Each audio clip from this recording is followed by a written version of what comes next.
Hi, this is David Thomas with Shelbyville Now.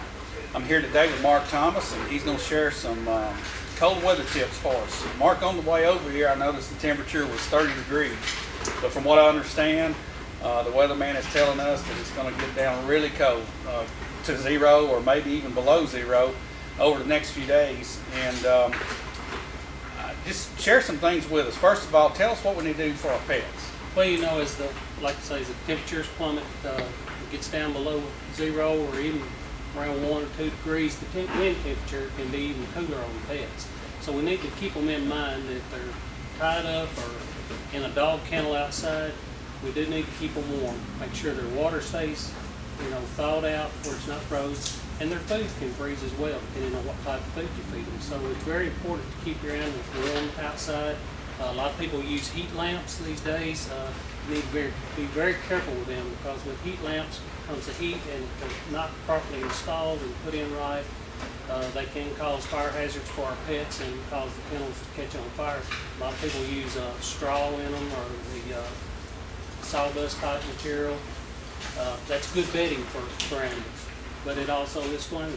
So we need to really pay close attention to those items. And if you use an extension cord, make sure you have a good extension cord rated for the heat lamp bulb that you installed in your heat lamp.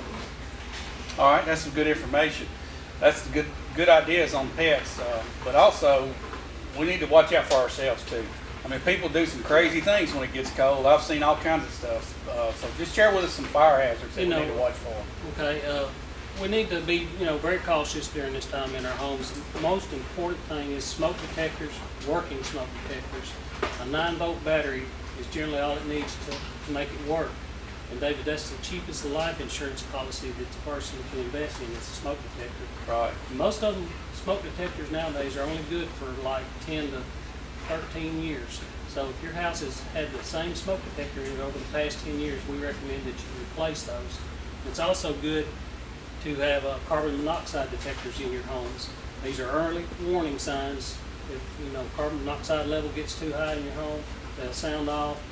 You notify your fire department. They'll come out and check it with a meter and make sure that it's so we can call the fire department. Yes, you guys can check. Yeah, we don't mind coming and checking on anything. We'd rather do that as respond to a fire or somebody that's passed out for carbon monoxide. Yeah, that's bad. And during these times, when we crank up our heaters and stuff, that's when we get the carbon monoxide buildup in our homes. Less ventilation. A lot of the units may be old and not working properly, which creates the carbon monoxide. And that's odorless, and you can't see it. So you won't know it unless you have a detector in your home. What about kerosene heaters? Kerosene heaters is a good alternative heat, but they do need a lot of floor space.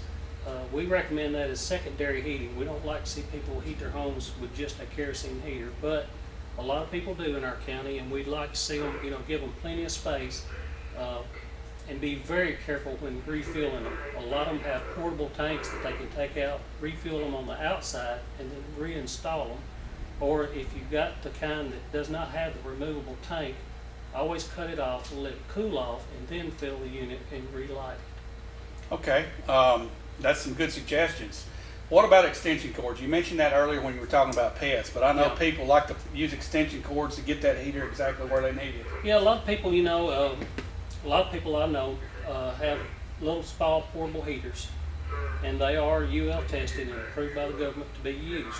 But when you plug them into an extension cord, a lot of these things create heat in the extension cord. And if the extension cord is not rated for that particular type heater, it will just heat up and it'll cause the plug to melt down, therefore causing a fire. If it's laying on carpet, if it's laying on hardwood, I've even seen them plugged into the wall and without an extension cord catch a fire right there at the wall socket. Wow. Just pulling so much energy trying to heat the room that it's, a lot of rooms are too big for these small heaters. They're just made for, right there at your feet or right around you, right to keep you warm at that particular spot while you're sitting and watching TV or whatever.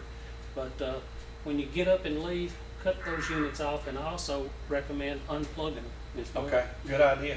Well, these are all great suggestions, Mark. We thank you for taking the time to spend with us today. And again, if you have any problems with questioning whether or not you have radon. Mhm. Is that right? With the Mhm. radon detectors, they will be happy to come out and check that. That's something I didn't know. I hope this has been informative. We'll have this on our website for a few days, and if you have any questions, just call Chief Mark here at the Bedford County Fire Department. I'm sure he'd be happy to answer any questions that you might have. Thanks again, Mark, and we appreciate it, and look forward to talking to you soon. Thank you, Doug.